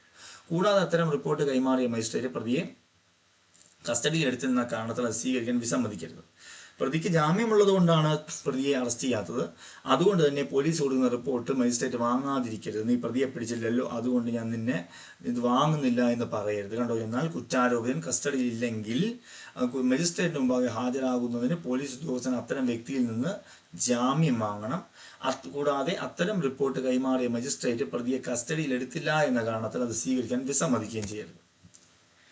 പോലീസ് സ്റ്റേഷന്റെ ചാർജുള്ള ഉദ്യോഗസ്ഥൻ ഈ വകുപ്പിൻ കീഴിൽ പ്രതിയെ മജിസ്ട്രേറ്റിന്റെ അടുക്കൽ അയക്കുകയോ അല്ലെങ്കിൽ അയാൾ അങ്ങനെയുള്ള മജിസ്ട്രേറ്റിന്റെ മുമ്പാകെ ഹാജരാകുന്നതിനുള്ള ജാമ്യം വാങ്ങുകയോ ചെയ്യുമ്പോൾ ആ ഉദ്യോഗസ്ഥൻ അങ്ങനെയുള്ള മജിസ്ട്രേറ്റിന്റെ മുമ്പാകെ ഹാജരാക്കപ്പെടേണ്ടത് ആവശ്യമായേക്കാവുന്ന ഏതെങ്കിലും ആയുധമോ മറ്റോ കൂടെ പിടിച്ചെടുക്കാം. അപ്പൊ ഇനി ഇയാളെ കൊണ്ടുപോകും, ഇത്രയേ ഉള്ളൂ ഇതിന്റെ ത്രെഡ്. ഇയാളെ കൊണ്ടുപോകുമ്പോൾ വേണമെങ്കിൽ ഇയാളിൽ നിന്ന് ജാമ്യം വാങ്ങുമോ, ജാമ്യമൊക്കെ ഉണ്ട് എങ്കിൽ ഇയാളിൽ നിന്ന് പിടിച്ചെടുത്ത ആയുധമെങ്കിലും കൊണ്ടുപോയി എന്ത് ചെയ്യാം? ഹാജരാക്കാം. പരാതിക്കാരനോടും അല്ലെങ്കിൽ പരാതിക്കാരൻ വല്ലവരും ഉണ്ടെങ്കിൽ കേസിലെ വസ്തുക്കളും പരിസ്ഥിതികളും നേരിട്ട് അറിവുള്ളവരാണെന്ന് തനിക്ക് തോന്നുന്നവർ, സാക്ഷികൾ ആവശ്യമാണെന്ന് താൻ കരുതുന്ന ആളുകളോടും ബോണ്ടിൽ നിർദ്ദേശിക്കുന്നത് പോലെ മജിസ്ട്രേറ്റിന്റെ മുമ്പാകെ ഹാജരാകുന്നതിനുള്ള ഒരു ബോണ്ട് ഒപ്പിട്ട് പൂർത്തീകരിക്കണം. അപ്പോൾ ഇവരെവിടെ വന്നോളണം? ഈ പരാതിക്കാരനോ സാക്ഷിയോ കോടതിയിൽ വരണം എന്ന് പറഞ്ഞൊരു ബോണ്ട് ഒപ്പിട്ട് വാങ്ങണം. അവരുടെ ഒരു ബോണ്ട് ഒപ്പിട്ട് വാങ്ങണം. ബോണ്ടിൽ ചീഫ് ജുഡീഷ്യൽ മജിസ്ട്രേറ്റിന്റെ കോടതിയെക്കുറിച്ച് പറഞ്ഞിട്ടുണ്ടെങ്കിൽ, അപ്പോൾ ബോണ്ടിൽ പറഞ്ഞിട്ടുണ്ട് നിങ്ങൾ ചീഫ് ജുഡീഷ്യൽ മജിസ്ട്രേറ്റിന്റെ കോടതിയിലാണ് വരണം എന്ന് പറഞ്ഞിട്ടുണ്ടെങ്കിൽ, അങ്ങനെയുള്ള കോടതിയിൽ അങ്ങനെയുള്ള മജിസ്ട്രേറ്റ് കേസ് അന്വേഷണത്തിനോ വിചാരണയ്ക്കോ റെഫർ ചെയ്യുന്ന ഏതെങ്കിലും കോടതി ഉൾപ്പെടുന്നതായി ഗണിക്കപ്പെടുന്നതാണ്. ഉദാഹരണം, ചീഫ് ജുഡീഷ്യൽ മജിസ്ട്രേറ്റിന്റെ കോടതിയെക്കുറിച്ചാണ് പറഞ്ഞിട്ടുണ്ടെങ്കിൽ ചീഫ് ജുഡീഷ്യൽ മജിസ്ട്രേറ്റ് വേറൊരു കോടതിയിലേക്ക് പോകാനായിട്ട് റെഫർ ചെയ്ത് വിട്ടിട്ടുണ്ടെങ്കിൽ വേറെ കോടതിയിലും പോകാൻ പരിഗണിക്കാവുന്നതാണ്. എന്നാൽ അതിന് അങ്ങനെയുള്ള പരാതിക്കാരനോ ആളുകൾക്കോ അങ്ങനെയുള്ള റെഫറൻസിനെ കുറിച്ച് ന്യായമായ നോട്ടീസ് നൽകിയിരിക്കണം. അപ്പോൾ റെഫറൻസിനെ കുറിച്ച് നോട്ടീസ് നൽകണം. ഇപ്പൊ ചീഫ് ജുഡീഷ്യൽ മജിസ്ട്രേറ്റിന്റെ അടുക്കലല്ല വരേണ്ടത്, മറ്റൊരു മജിസ്ട്രേറ്റിന്റെ അടുക്കലാണ് പോകേണ്ടതെന്നുള്ള ഒരു കാര്യം റെഫറൻസിനെ കുറിച്ച് കഴിയണം. ഏത് ഉദ്യോഗസ്ഥന്റെ സാന്നിധ്യത്തിലാണോ ബോണ്ട് ഒപ്പിട്ട് പൂർത്തീകരിച്ചത് ആ ഉദ്യോഗസ്ഥൻ അതിന്റെ ഒരു പകർപ്പ് അത് ഒപ്പിട്ട് പൂർത്തീകരിച്ചതിൽ ഒരാൾക്ക് നൽകേണ്ടതും അതിനുശേഷം അസൽ തന്റെ റിപ്പോർട്ടുകളോടുകൂടെ മജിസ്ട്രേറ്റിന് അയക്കേണ്ടതുമാണ്. അപ്പൊ ഏത് ഉദ്യോഗസ്ഥന്റെ സാന്നിധ്യത്തിലാണോ ബോണ്ട് ഒപ്പിട്ട് പൂർത്തീകരിച്ചത്, ഏത് പോലീസ് ഉദ്യോഗസ്ഥനും ആയിക്കോട്ടെ, ആ ഉദ്യോഗസ്ഥൻ അതിന്റെ ഒരു പകർപ്പ്, ഈ ഒപ്പിട്ടതിന്റെ ഒരു പകർപ്പ് അത് ഒപ്പിട്ട് പൂർത്തീകരിച്ചവരിൽ ഒരാൾക്ക് നൽകണം. ഒപ്പിട്ട് പൂർത്തീകരിച്ച ഒരാൾക്ക് നൽകേണ്ടതും അതിനുശേഷം അസൽ തന്റെ റിപ്പോർട്ടുകളുടെ കൂടെ മജിസ്ട്രേറ്റിന് അയക്കേണ്ടതുമാണ്. മനസ്സിലായോ? ഇനി പോലീസ് ഉദ്യോഗസ്ഥനെ അനുഗമിക്കാൻ പരാതിക്കാരനോടും സാക്ഷിയോടും ആവശ്യപ്പെടാവുന്നതല്ലെന്നും അവരെ തടഞ്ഞു വയ്ക്കലിന് വിധേയമാക്കാവുന്നതല്ലെന്നും. ഇനി പോലീസ് ഉദ്യോഗസ്ഥനെ അനുഗമിക്കാൻ പരാതിക്കാരനോടും സാക്ഷിയോടും ആവശ്യപ്പെടാവുന്നതല്ല. അവരോട് പറയാൻ പാടില്ല നീ എൻ്റെ പുറകെ വാടാ എന്ന് പറയാൻ പാടില്ല. ഏതെങ്കിലും കോടതിയിലേക്ക് പോകുന്ന വഴിക്ക് യാതൊരു പരാതിക്കാരനോടോ സാക്ഷിയോടോ ഒരു പോലീസ് ഉദ്യോഗസ്ഥനെ അനുഗമിക്കാൻ ആവശ്യപ്പെടുകയോ അയാളെ അനാവശ്യമായി തടഞ്ഞു വെക്കലിനോ അസൗകര്യത്തിനോ വിധേയനാക്കുകയോ ചെയ്യാൻ പാടില്ല. അല്ലേ തൻ്റെ സ്വന്തം ബോണ്ട് അല്ലാത്ത ഏതെങ്കിലും ജാമ്യം കൊടുക്കാൻ അയാളോട് ആവശ്യപ്പെടുകയോ ചെയ്യാൻ പാടില്ല. മനസ്സിലായോ? ഈ പരാതിക്കാരനെയും സാക്ഷിയും ബുദ്ധിമുട്ടിക്കേണ്ട ആവശ്യമില്ല. അവർക്ക് സ്വന്തം ബോണ്ട് മതി അവർ വരാൻ വേണ്ടി. അവരതിന് ഒരു കാരണവശാലും ബുദ്ധിമുട്ടിക്കരുത്. ജാമ്യക്കാർ വന്നാലേ വിടുകയുള്ളൂ എന്ന് പറയാൻ പാടില്ല. എൻ്റെ പുറകെ വാ എന്ന് പറയാൻ പാടില്ല. എന്നാൽ 190 വകുപ്പിൽ നിർദ്ദേശിച്ചതുപോലെ 190 വകുപ്പിൽ നമ്മൾ പറഞ്ഞല്ലോ തെളിവ് മതിയായിരിക്കുമ്പോൾ എന്ത് ചെയ്യണം. അപ്പം 190 വകുപ്പിൽ നിർദ്ദേശിച്ചതുപോലെ ഹാജരാകാനോ ബോണ്ട് ഒപ്പിട്ട് പൂർത്തീകരിക്കാനോ ഏതെങ്കിലും പരാതിക്കാരനോ സാക്ഷിയോ വിസമ്മതിക്കുന്നുവെങ്കിൽ ഈ പരാതിക്കാരനോടും സാക്ഷിയോടും പറയണം, പുറകെ വരാൻ പറയണ്ട, നിങ്ങൾ കോടതിയിൽ എത്തണമെന്ന് പറഞ്ഞ് ഒരു ബോണ്ട് ഒപ്പിട്ടോ. അങ്ങനെ സ്വന്തം ബോണ്ട് മതി അവർക്ക്. മറ്റുള്ളവർക്ക് വേറെ ആളുടെ ബോണ്ടാണ് വേണ്ട. പ്രതികൾക്കൊക്കെ ഇവർക്ക് സ്വന്തം ബോണ്ട് മതി. പക്ഷേ പരാതിക്കാരനോട് സാക്ഷിയോട് പറയുമ്പോൾ അവരെന്ത് ചെയ്തു? വിസമ്മതിക്കുന്നുവെങ്കിൽ, അവർ ഒപ്പിടുന്നില്ലെങ്കിൽ പോലീസ് സ്റ്റേഷന്റെ ചാർജുള്ള പോലീസ് ഉദ്യോഗസ്ഥന് അയാളെ കസ്റ്റഡിയിൽ മജിസ്ട്രേറ്റിന്റെ അടുക്കൽ എത്തിക്കാം. അയാളെ കസ്റ്റഡിയിലെടുത്ത് മജിസ്ട്രേറ്റിന്റെ അടുക്കൽ എത്തിക്കാം. മജിസ്ട്രേറ്റിന് അയാൾ അങ്ങനെയുള്ള ബോണ്ട് ഒപ്പിട്ട് പൂർത്തീകരിക്കുന്നത് വരെയോ കേസിന്റെ വാദം പൂർത്തിയാകുന്നത് വരെയോ അയാളെ കസ്റ്റഡിയിൽ തടഞ്ഞു വെക്കുകയും ചെയ്യാം. ഒന്നുകിൽ ഇതിൽ ഒപ്പിടണം, അല്ലെങ്കിൽ കേസിന്റെ വാദം തീരുന്നത് വരെ ഇവിടെ നിൽക്കേണ്ടി വരും എന്നൊക്കെ പറഞ്ഞ് മജിസ്ട്രേറ്റ് വരട്ടുമ്പോൾ അയാൾ ഒപ്പിട്ട് നൽകും. എന്തിനാണ് ഒപ്പിട്ട് നൽകുന്നത്? ഞാൻ കേസ് വിചാരണ നടക്കുമ്പോൾ അവിടെ എത്തിക്കൊള്ളാം എന്ന് പറഞ്ഞൊരു ബോണ്ട്, സ്വന്തം ബോണ്ടിലാണ് ഒപ്പിടുന്നത്. അവരെ യാതൊരു വിധത്തിലും ബുദ്ധിമുട്ടിച്ചില്ല. ഇനി അന്വേഷണത്തിലെ നടപടികളുടെ ഡയറി, കേസ് ഡയറി എങ്ങനെയാണ്? ഈ അധ്യായത്തിന് കീഴിൽ ഒരു അന്വേഷണം നടത്തുന്ന ഏതൊരു പോലീസ് ഉദ്യോഗസ്ഥനും തനിക്ക് വിവരം കിട്ടിയ സമയവും താൻ തൻ്റെ അന്വേഷണം തുടങ്ങുകയും അവസാനിപ്പിക്കുകയും ചെയ്ത സമയവും താൻ സന്ദർശിച്ച സ്ഥലം അല്ലെങ്കിൽ സ്ഥലങ്ങളും തൻ്റെ അന്വേഷണത്തിലൂടെ തിട്ടപ്പെടുത്തിയ പരിതസ്ഥിതികളെക്കുറിച്ചുള്ള ഒരു സ്റ്റേറ്റ്മെൻറ്റും കാണിച്ചുകൊണ്ട് അന്വേഷണത്തിലെ തൻ്റെ നടപടികൾ അനുദിനം ഒരു ഡയറിയിൽ ചേർക്കണം. ഇത്രയേ ഉള്ളൂ. അപ്പോൾ ഈ അധ്യായം, നമ്മൾ 13ാമത്തെ അധ്യായം പറഞ്ഞല്ലോ, ഇതിൽ അന്വേഷണം നടത്തുന്ന ഏതൊരു പോലീസ് ഉദ്യോഗസ്ഥനും ആയിക്കോട്ടെ, കിട്ടിയ വിവരം, തനിക്ക് വിവരം കിട്ടിയ സമയം, താൻ തൻ്റെ അന്വേഷണം തുടങ്ങുകയും അവസാനിപ്പിക്കുകയും ചെയ്ത സമയം, താൻ സന്ദർശിച്ച സ്ഥലം അല്ലെങ്കിൽ സ്ഥലങ്ങൾ, തൻ്റെ അന്വേഷണത്തിലൂടെ തിട്ടപ്പെടുത്തിയ പരിതസ്ഥിതികളെ കുറിച്ചും ഒരു സ്റ്റേറ്റ്മെന്റ് കാണിച്ചുകൊണ്ട് അന്വേഷണത്തിലെ തൻ്റെ നടപടികൾ അനുദിനം ഒരു ഡയറിയിൽ ചേർക്കണം. ദിവസം തോറും ഉള്ള വിവരങ്ങൾ അതിനകത്ത് ചേർക്കണം. അന്വേഷണം നടത്തുന്നതിനിടയിൽ 180 വകുപ്പിൽ കീഴിൽ റെക്കോർഡാക്കപ്പെട്ട സാക്ഷികളുടെ സ്റ്റേറ്റ്മെന്റുകൾ കേസ് ഡയറിയിൽ ചേർക്കണം. അപ്പം 180 നമ്മൾ പറഞ്ഞില്ലേ, സാക്ഷികളുടെ വിസ്താരം എന്ന് പഠിച്ചില്ലേ കഴിഞ്ഞ ക്ലാസ്സിൽ. അപ്പം ഈ സാക്ഷികളുടെ വിസ്താരവുമായി ബന്ധപ്പെട്ട് 180 അറിയുക അല്ലേ. അതുപോലെ തന്നെ അവരുടെ മൊഴിയും എടുത്ത് കേസ് ഡയറിയിൽ ചേർത്ത് വയ്ക്കണം. 1-ാം ഉപവകുപ്പിൽ പരാമർശിക്കുന്ന ഡയറി ഒരു വോളിയമായിരിക്കണം. വോളിയം ഒരു ബുക്ക് പോലെ വോളിയമായിരിക്കേണ്ടതും മുറപ്രകാരം പേജ് നമ്പർ ഇടണം. പേജ് നമ്പർ ഇട്ടില്ല എങ്കിൽ ഇതിൽ എന്തെങ്കിലും തിരുത്തലുകളൊക്കെ നാളെ ആരെങ്കിലും വരുത്തിയാൽ നമ്മൾ അറിയില്ല അതിനകത്തുള്ള ഏതൊക്കെ പേജ് മിസ്സായി എന്നുള്ളത്. ഏതെങ്കിലും ക്രിമിനൽ കോടതിക്ക് അങ്ങനെയുള്ള കോടതിയിൽ അന്വേഷണത്തിലോ വിചാരണയിലോ ഇരിക്കുന്ന കേസിന്റെ പോലീസ് ഡയറികൾ വരുത്താവുന്നതും. അപ്പോൾ ഏതെങ്കിലും ക്രിമിനൽ കോടതിക്ക് എന്ത് ചെയ്യാം? അങ്ങനെയുള്ള കോടതിയിൽ അന്വേഷണത്തിലോ വിചാരണയിലോ ഇരിക്കുന്ന കേസിന്റെ പോലീസ് ഡയറികൾ വരുത്താവുന്നതും അങ്ങനെയുള്ള ഡയറികൾ കേസിലെ തെളിവായിട്ടല്ലാതെ, അപ്പം അങ്ങനെയുള്ള ഡയറികൾ കേസിലെ തെളിവായിട്ടല്ലാതെ എന്നാൽ അങ്ങനെയുള്ള അന്വേഷണത്തിലോ വിചാരണയിലോ കോടതിയെ സഹായിക്കുന്നതിനായി ഉപയോഗിക്കാം. അപ്പം ഈ മജിസ്ട്രേറ്റിനൊക്കെ എന്ത് ചെയ്യാന്നറിയോ? ആ കോടതിയിൽ ഇരിക്കുന്ന മറ്റ് കേസ് ഡയറികളും വേറൊരു കേസിന്റെ റെഫറൻസിനായിട്ടോ ഈ കേസിന്റെ റെഫറൻസിനായിട്ടോ സഹായത്തിനായിട്ടോ ഉപയോഗിക്കാം. വീണ്ടും ഒരിക്കൽ കൂടെ വരുത്തി ഉപയോഗിക്കാം. റെഫറൻസിനായി ഉപയോഗിക്കാം എന്നാണ് പറയുന്നത്. മനസ്സിലായി? അങ്ങനെയുള്ള ഡയറികൾ കേസിലെ തെളിവായിട്ടല്ല, കേസിന്റെ തെളിവായിട്ടല്ല, എന്നാൽ അങ്ങനെയുള്ള അന്വേഷണ വിചാരണയിലോ കോടതി സഹായിക്കുന്നതിനായി ഉപയോഗിക്കാവുന്നതാണ്. ഓക്കെ. പ്രതിക്കോ അയാളുടെ ഏജന്റുമാർക്കോ അങ്ങനെയുള്ള ഡയറികൾ വരുത്തണമെന്ന് ആവശ്യപ്പെടാൻ അവകാശമില്ലാത്തതും. അപ്പം മജിസ്ട്രേറ്റ് നോക്കി അല്ലെങ്കിൽ കോടതി നോക്കി എന്നതുകൊണ്ട് തന്നെ പ്രതിക്കോ പ്രതിയുടെ ഏജന്റുമാർക്കോ ഇത് നോക്കാനുള്ള അവകാശമില്ലാത്തതാകുന്നു. ഇത് മനസ്സിലായില്ലേ? മജിസ്ട്രേറ്റ് റെഫർ ചെയ്യുന്നത് കേസിന്റെ സഹായത്തിനോ അല്ലെങ്കിൽ മറ്റു കാര്യങ്ങൾക്കോ ആയിട്ടാണ്, മറ്റ് റെഫറൻസിനായിട്ടാണ്. പക്ഷെ ഇവിടെ പ്രതിക്ക് അത് നോക്കാനുള്ള അവകാശമൊന്നുമില്ല. എന്നാൽ അവ ഉണ്ടാക്കിയ പോലീസ് ഉദ്യോഗസ്ഥൻ തന്റെ ഓർമ്മ പുതുക്കാൻ അവ ഉപയോഗിക്കുകയോ അങ്ങനെയുള്ള പോലീസ് ഉദ്യോഗസ്ഥൻ പറഞ്ഞതിന് വിരുദ്ധമായത് കാണിക്കുന്നതിന് വേണ്ടി കോടതി അവയെ ഉപയോഗിക്കുകയോ ചെയ്യുന്നുവെങ്കിൽ അത് ബാക്കി കാര്യങ്ങളാണ്. അപ്പോൾ ഇവിടെ വേറെ ഒന്നുമല്ല പറയുന്നത്, പോലീസ് ഉദ്യോഗസ്ഥന് ഓർമ്മ പുതുക്കാൻ എടുക്കാം. ഇനി മജിസ്ട്രേറ്റ് കോടതിക്ക് എന്ത് ചെയ്യാം? ഈ ഓർമ്മ പുതുക്കുമ്പോൾ എന്തെങ്കിലും വിരുദ്ധമായത് പറയുന്നുണ്ടോ എന്ന് കാണുകയും ചെയ്യാം. അപ്പോൾ ഇത്രയേ ഉള്ളൂ. 192 എന്താണ് കേസ് ഡയറി അല്ലെങ്കിൽ അന്വേഷണ ഡയറി? നമ്മൾ അന്വേഷണ ഡയറി ഉണ്ടാക്കും, അതിലെ വിവരങ്ങളൊക്കെ എഴുതുമെന്ന് പറഞ്ഞു. തുടങ്ങിയ സമയം അല്ലെ, വിവരം കിട്ടിയ സമയം, തുടങ്ങി അവസാനിപ്പിക്കുകയും ചെയ്തത്, സ്ഥലം, പരിതസ്ഥിതികൾ അനുദിനം ഡയറി ചേർക്കണം. ഡയറി 180 വകുപ്പിൽ ഉള്ള സാക്ഷികളുടെ മൊഴി കൂടെ ചേർത്തതിന് എഴുതണം. അതൊരു വോളിയമായിരിക്കണം, നമ്പർ ഇട്ടതായിരിക്കണം. പിന്നെ കേസിന്റെ പോലീസ് ഡയറികൾ വരുത്താവുന്നു നോക്കുകയും ചെയ്യാം, പക്ഷെ പ്രതികൾക്ക് അതേ അവകാശം ഇല്ല എന്ന് പറയുന്നു.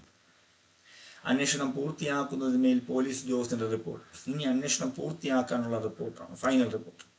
ഈ അധ്യായത്തിന് കീഴിലുള്ള ഏതൊരു അന്വേഷണവും അനാവശ്യമായ കാലതാമസം കൂടാതെ പൂർത്തിയാക്കേണ്ടതാണ്. അപ്പൊ ഈ അധ്യായത്തിന് കീഴിലുള്ള ഏതൊരു അന്വേഷണവും അനാവശ്യ കാലതാമസം കൂടാതെ പൂർത്തിയാക്കേണ്ടതാണ്. പറഞ്ഞ BNSലെ 64 മുതൽ 71 വരെയും അത് ബലാത്സംഗമാണ്, കൂട്ടബലാത്സംഗം. 2012 പോക്സോയിൽ പ്രകാരം പോക്സോ കേസ് മുഴുവൻ നോക്കണം. അതിൽ മുഴുവനില്ല, 4, 6, 8, 10 ഉള്ളൂ. 4 പ്രവേശിത ലൈംഗിക അതിക്രമം, 6 ഗൗരവതര പ്രവേശിതം, 8 ലൈംഗിക അതിക്രമം, 10 ഗൗരവതര അതിക്രമം. ഈ കുറ്റത്തോട് ബന്ധപ്പെട്ട അന്വേഷണം പോലീസ് സ്റ്റേഷന്റെ ചാർജുള്ള ഉദ്യോഗസ്ഥൻ വിവരം രേഖപ്പെടുത്തിയ തീയതി മുതൽ 2 മാസത്തിനകം പൂർത്തിയാക്കണം. നിങ്ങൾ നോക്കി 2 മാസം പൂർത്തിയാക്കിയിരിക്കണം. അപ്പൊ 64, 65, 66, 67, 68, 69, 70, 71 അല്ലെ, ഇത്രയും കേസുകൾ, 69 70, ഇത്രയും കേസുകൾ, അല്ലെങ്കിൽ 4, 6, 8, 10 തുടങ്ങിയ കേസുകളും 2 മാസം പൂർത്തിയാക്കണം.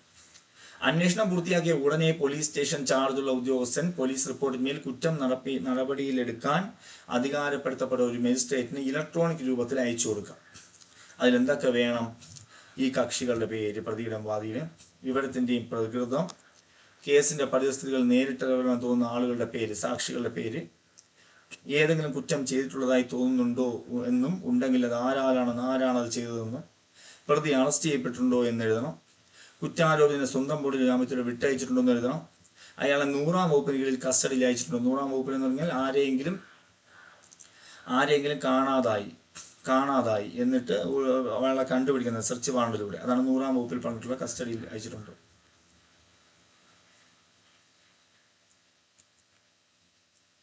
2023 ഭാരതീയ ന്യായ സംഹിതയുടെ 64 മുതൽ 71 വരെയുള്ള വകുപ്പിൽ ഒരു കുറ്റത്തോട് അന്വേഷണം ബന്ധപ്പെട്ടിരിക്കുന്നിടത്ത് സ്ത്രീയുടെ മെഡിക്കൽ പരിശോധന റിപ്പോർട്ട് കൂടെ വയ്ക്കപ്പെട്ടിട്ടോ എന്നും, അപ്പോൾ ഇതിൽ സ്ത്രീയുടെ ഈ മെഡിക്കൽ റിപ്പോർട്ട് കൂടെ വച്ചിട്ടുണ്ടോ എന്നും, ഇലക്ട്രോണിക് ഉപകരണത്തിന്റെ കാര്യത്തിൽ കസ്റ്റഡിയുടെ ക്രമം പ്രസ്താവിച്ചുകൊണ്ട് അയക്കേണ്ടതുമാകുന്നു. അപ്പോൾ ഇലക്ട്രോണിക് വെച്ചാൽ മെയിലിലൂടെ അയക്കുമ്പോൾ കസ്റ്റഡിയുടെ ക്രമം, ഇത് എന്ത് ക്രമം, ഇയാൾ പോലീസ് കസ്റ്റഡിയിലാണോ ജുഡീഷ്യൽ കസ്റ്റഡിയിലാണോ എന്നുകൂടെ വച്ചയക്കണം. പോലീസ് ഉദ്യോഗസ്ഥൻ 90 ദിവസത്തിനുള്ളിൽ, വലിയ കേസാണെങ്കിൽ എത്ര ദിവസം പറഞ്ഞു നമ്മൾ 187-ാമത്തെ സെക്ഷനിൽ 90 ദിവസത്തിനുള്ളിൽ ഇലക്ട്രോണിക് ആശയവിനിമയത്തിലൂടെ ഉൾപ്പെടെ ഏതെങ്കിലും വിധത്തിൽ അന്വേഷണത്തിന്റെ പുരോഗതി വിവരം നൽകുന്നതാണ് അറിയിക്കണം. നമ്മൾ നേരത്തെ പറഞ്ഞ 90 ദിവസം വേറെയാണ് കേട്ടോ. 187-ാം വകുപ്പിൽ പറഞ്ഞ 90 ദിവസവും 60 ദിവസം വേറെയാണ്. ഈ 90 ദിവസം എന്ന് പറഞ്ഞാൽ ഈ 2 മാസം പൂർത്തിയാക്കിയോ അല്ലെങ്കിൽ കേസ് എന്തായി എന്നുള്ള കാര്യം പരാതിക്കാരനെ അറിയിച്ചിരിക്കണം. ആ ഉദ്യോഗസ്ഥൻ താൻ എടുത്ത നടപടിയെ പറ്റി, കുറ്റം ചെയ്തത് സംബന്ധിച്ച വിവരം ആദ്യം നൽകിയ വ്യക്തി ഉണ്ടെങ്കിൽ അവരെ അറിയിക്കണം. നമ്മൾ എന്തൊക്കെ ചെയ്തെന്നുള്ളത് പരാതി തന്ന ആദ്യത്തെ വ്യക്തിയെ അറിയിക്കണം. 90 ദിവസത്തിനകത്ത് അതിന്റെ പുരോഗതി ഓൺലൈനിലൂടെയും നേരിട്ടും അറിയിക്കും. 177-ാം വകുപ്പിൽ പോലീസിലെ ഒരു മേലുദ്യോഗസ്ഥനെ നിയമിച്ചിട്ടുള്ളിടത്ത് റിപ്പോർട്ട് ആ ഉദ്യോഗസ്ഥൻ വഴി സമർപ്പിക്കണം. റിപ്പോർട്ട് എന്ത് ചെയ്യണം? ആ ഉദ്യോഗസ്ഥൻ വഴിയെ സമർപ്പിക്കുക. അവിടെ DYSPയോ ആരെങ്കിലുമൊക്കെ ആകട്ടെ, ഉദ്യോഗസ്ഥൻ വഴിയോ സ്റ്റേറ്റ് ഗവൺമെന്റ് അധികാരപ്പെടുത്തിയ ഉദ്യോഗസ്ഥൻ വഴിയോ നടപ്പിലാക്കാം. ഇനി ആ ഉദ്യോഗസ്ഥൻ എന്ത് ചെയ്യാം? മജിസ്ട്രേറ്റിന്റെ ഉത്തരവ് വരുന്നതുവരെ അന്വേഷണം നടത്താൻ പോലീസ് സ്റ്റേഷൻ ചാർജ് ഉദ്യോഗസ്ഥനോട് നിർദ്ദേശിക്കുകയും ചെയ്യാം. മനസ്സിലായോ? അപ്പൊ തുടർന്നുള്ള അന്വേഷണം നടത്താനായിട്ട് ഈ മേലുദ്യോഗസ്ഥനായ പോലീസ് ഉദ്യോഗസ്ഥന് കീഴുദ്യോഗസ്ഥനോട് പറയാം എന്താണെന്ന്, മജിസ്ട്രേറ്റിന്റെ ഉത്തരവ് വരട്ടെ, അതിനു മുമ്പ് നിങ്ങൾ അന്വേഷിച്ചോളൂ, ഞാനുണ്ടല്ലോ എന്നുള്ളൊരു ധൈര്യം കൊടുക്കാം. മനസ്സിലായോ? ഈ വകുപ്പിൻ കീഴിൽ അയക്കുന്ന റിപ്പോർട്ടിൽ നിന്ന് പ്രതിയായ അയാളുടെ ബോണ്ടിന്മേലോ ജാമ്യ ബോണ്ടിന്മേലോ വിട്ടിട്ടുണ്ടെന്ന് കാണുമ്പോഴെല്ലാം മജിസ്ട്രേറ്റ് അങ്ങനെയുള്ള ബോണ്ടിന്റെയോ ജാമ്യ ബോണ്ടിന്റെയോ ബാധ്യത മറ്റു വിധത്തിലായി യുക്തമെന്ന് തോന്നുന്നത് ചെയ്യണം. അപ്പൊ വേറെ ഒന്നുമില്ല, ഇവിടെ വിട്ടിട്ടുണ്ടോ ഇല്ലയോ എന്നൊക്കെയുള്ള കാര്യമാണ്. അപ്പൊ ഇവിടെ പറയുന്നത് സെക്ഷൻ 193 അന്വേഷണം പൂർത്തിയാക്കുന്നതിന്മേൽ പോലീസ് ഉദ്യോഗസ്ഥന്റെ റിപ്പോർട്ടാണ്. അപ്പൊ അന്വേഷണം പൂർത്തിയാക്കാൻ വേണ്ടിയുള്ള കാലതാമസം, അല്ലെ, അനാവശ്യമായ കാലതാമസം കൂടാതെ പൂർത്തിയാക്കണം. പ്രത്യേകിച്ച് ഈ വലിയ കേസുകളിലൊക്കെ അങ്ങനെ 2 മാസമാണ്. അതിൽ എന്തൊക്കെ വേണമെന്ന് പറഞ്ഞിട്ടുണ്ട്. അത് കഴിഞ്ഞിട്ട് പറഞ്ഞു ഇത് 90 ദിവസത്തിനകത്ത് ആ പരാതി തന്ന ആളിനെ അറിയിക്കണമെന്ന് പറഞ്ഞിട്ടുണ്ട്. ഇനി മേലുദ്യോഗസ്ഥൻ എന്ത് പറയണം? മജിസ്ട്രേറ്റിന്റെ ഉത്തരവ് വരുന്നവരെ കാത്തു നിൽക്കേണ്ട, നീ ഇത് അന്വേഷിച്ചോളൂ എന്ന് പറഞ്ഞ് ധൈര്യം കൊടുക്കാം പോലീസിന്. ഞാൻ ഈ പറഞ്ഞ പോയിന്റ്സുകൾ മനസ്സിൽ വെച്ചാൽ മതി. ഇതിൽ എഴുതിക്കുന്ന സെന്റൻസ് ഒക്കെ ഭയങ്കര ടഫാണ്. ഓക്കെ, അടുത്ത സെക്ഷനിലേക്ക് പോകാം നമുക്ക്. ഇനി ഇവിടെ ഒരു പോയിന്റ് ഇവിടെ ഉണ്ട് കേട്ടോ. ഒരു പോയിന്റ് ഇട്ടാണ്. നോക്കാം, ഈ 190 വകുപ്പിന് ബാധകമാകുന്ന ഒരു കേസ് സംബന്ധിച്ചുള്ളതാകുമ്പോൾ 190 വകുപ്പ് എന്താ പറഞ്ഞേ, ഒരാൾക്ക് തെളിവ് മതിയാകുമ്പോൾ എന്ത് ചെയ്യണം, അന്വേഷണത്തിനിടയിൽ അല്ലെങ്കിൽ മുമ്പേ മജിസ്ട്രേറ്റിന് അയച്ചു കൊടുത്തിട്ടുള്ളതല്ലാത്തതും പ്രോസിക്യൂഷൻ ആശ്രയിക്കാൻ ഉദ്ദേശിക്കുന്ന എല്ലാ രേഖകളും അവരുടെ പ്രസക്തമായ എക്സ്ട്രാക്റ്റുകളും അതുപോലെ പ്രോസിക്യൂഷൻ അതിൻ്റെ സാക്ഷികളായി വിസ്തരിക്കാൻ ഉദ്ദേശിക്കുന്ന എല്ലാ ആളുകളുടെയും സ്റ്റേറ്റ്മെൻറ്റ് മജിസ്ട്രേറ്റിന് അയക്കണം. അപ്പോൾ എല്ലാ ഡീറ്റെയിൽസും മജിസ്ട്രേറ്റിന് അയച്ചു കൊടുക്കണം. അത്രയേ ഉള്ളൂ. നിങ്ങൾ കൂടുതലൊന്നും അയച്ച് കൺഫ്യൂഷൻ ആകണ്ട. മാത്രമല്ല അങ്ങനെയുള്ള ഏതെങ്കിലും സ്റ്റേറ്റ്മെൻറ്റിൻ്റെ ഏതെങ്കിലും ഭാഗം നടപടികളുടെ വിഷയവസ്തുവിന് പ്രസക്തമല്ലാത്തതെന്നോ അത് അല്ലെ പ്രസക്തമായതല്ലെന്നോ അത് പ്രതിക്ക് വെളിപ്പെടുത്തുന്നത് നീതിയുടെ താല്പര്യത്തിന് ആവശ്യമല്ലാത്തതും, ചിലപ്പോൾ പ്രതി ചോദിക്കും എനിക്കതൊന്ന് കാണണം, ഈ സ്റ്റേറ്റ്മെൻറ്റ് എനിക്ക് കാണണം എന്ന് പറഞ്ഞാൽ ചിലപ്പോൾ വിവരാവകാശമൊക്കെ ചോദിച്ചു കളയും.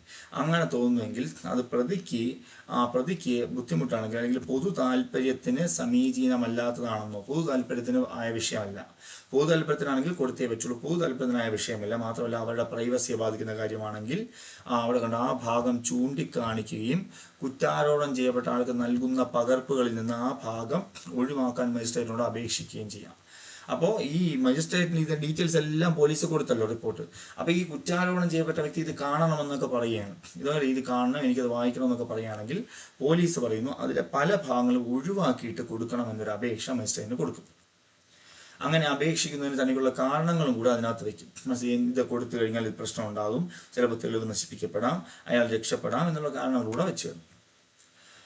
ഓക്കെ, ബാക്കിയൊന്നും വേണ്ട. ഇനി കുറേ വകുപ്പുകളൊക്കെ ഉണ്ട്, നമുക്ക് കൺഫ്യൂഷൻ ആകണ്ട.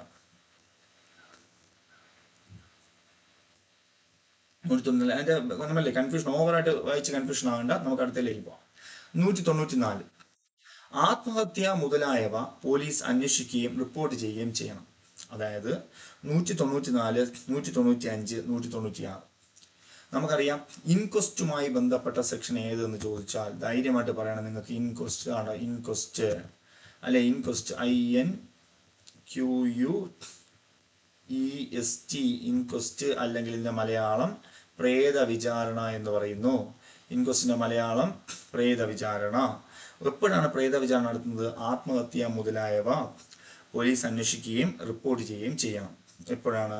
ഒരു പോലീസ് സ്റ്റേഷന്റെ ചാർജുള്ള ഉദ്യോഗസ്ഥൻ ഒരു ആത്മഹത്യ ഒരു സ്ഥലത്ത് നടന്നിട്ടുണ്ട്, അതുകൊണ്ട് ഒരു ആത്മഹത്യ ചെയ്തിട്ടുണ്ടെന്നോ അല്ലെങ്കിൽ അത് ആരൊക്കെ കാണാം, ഒരു മറ്റൊരാളാലോ ആണോ, ഒരു മൃഗത്താൽ കൊല്ലപ്പെട്ടിട്ടുണ്ടോ, ഒരു യന്ത്രത്താലാണോ, യാദൃശ്ചിക സംഭവത്താലോ കൊല്ലപ്പെട്ടിട്ടുണ്ടെന്നൊരു വിവരം കിട്ടിയാൽ, അല്ലെങ്കിൽ മറ്റേതെങ്കിലും ആളൊരു കുറ്റം ചെയ്തിട്ടുണ്ടെന്ന് ന്യായമായ സംശയം ഉളവാക്കുന്നതിൽ അല്ലെ മരിച്ചിട്ടുണ്ടെന്നോ വിവരം കിട്ടുമ്പോൾ, അപ്പോൾ അങ്ങനെയാണ് ഇയാൾ മരിച്ചിട്ടുണ്ടെന്ന് വിവരം കിട്ടുമ്പോൾ അയാൾ ഉടനെ ഇൻക്വസ്റ്റുകൾ നടത്താൻ അധികാരപ്പെടുത്തപ്പെട്ട ഏറ്റവും അടുത്തുള്ള എക്സിക്യൂട്ടീവ് മജിസ്ട്രേറ്റിന് അതിനെക്കുറിച്ച് അറിവ് നൽകണം. അപ്പോൾ നമ്മൾ ഈ പോലീസുകാരൻ എന്ത് ചെയ്യണം? ഏറ്റവും അടുത്തുള്ള എക്സിക്യൂട്ടീവ് മജിസ്ട്രേറ്റിന് അതിനെക്കുറിച്ച് ഉള്ള അറിവ് നൽകണം. അതെ, ഇവിടെ ഒരു ആത്മഹത്യ നടന്നു, ഇവിടെ ഒരു കൊലപാതകം നടന്നു, ഇവിടെ സംശയാസ്പദമായ സാഹചര്യത്തിൽ മരണം നടന്നുള്ള വിവരം അറിയിക്കണം. ഓക്കെ അല്ലേ? സ്റ്റേറ്റ് ഗവൺമെന്റ് നിർമ്മിച്ചിട്ടുള്ള ഏതെങ്കിലും ചട്ടമോ ഇനി സ്റ്റേറ്റ് ഗവൺമെന്റ് പറഞ്ഞിട്ടുള്ള ഏതെങ്കിലും റൂൾ പ്രകാരമോ ജില്ലാ മജിസ്ട്രേറ്റിൻ്റെയോ സബ് ഡിവിഷണൽ മജിസ്ട്രേറ്റിൻ്റെയോ സാമാന്യമോ പ്രത്യേകമോ ആയ ഏതെങ്കിലും ഉത്തരവോ മറ്റു വിധത്തിൽ നിർദ്ദേശിച്ചിട്ടില്ലാത്ത പക്ഷവും മരിച്ചുപോയാളുടെ ശരീരമുള്ള സ്ഥലത്ത് ചെല്ലണം. എന്ന് പറഞ്ഞാൽ ബോഡി എവിടെ കിടക്കുമോ അവിടെയാണ് ഇൻക്വസ്റ്റ് നടത്താൻ എത്തേണ്ടത്. അവിടെ വെച്ച് ആദ്യം അയൽപക്കത്തെ മാന്യരായ 2 അതിലധികമോ നിവാസികളുടെ സാന്നിധ്യത്തിൽ അന്വേഷണം നടത്തണം. അയൽവാസികളായ 2 മാന്യരായിട്ടുള്ള വ്യക്തികളെ സാക്ഷികളാക്കണം.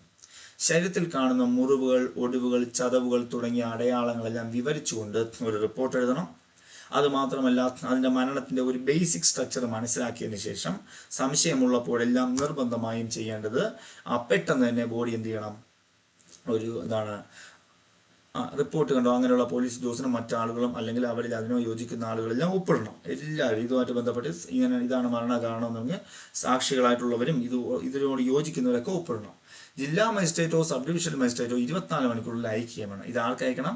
ജില്ലാ മജിസ്ട്രേറ്റിനോ സബ് ഡിവിഷണൽ മജിസ്ട്രേറ്റിനോ 24 മണിക്കൂറിൽ അയക്കേണ്ടതുമാകുന്നു.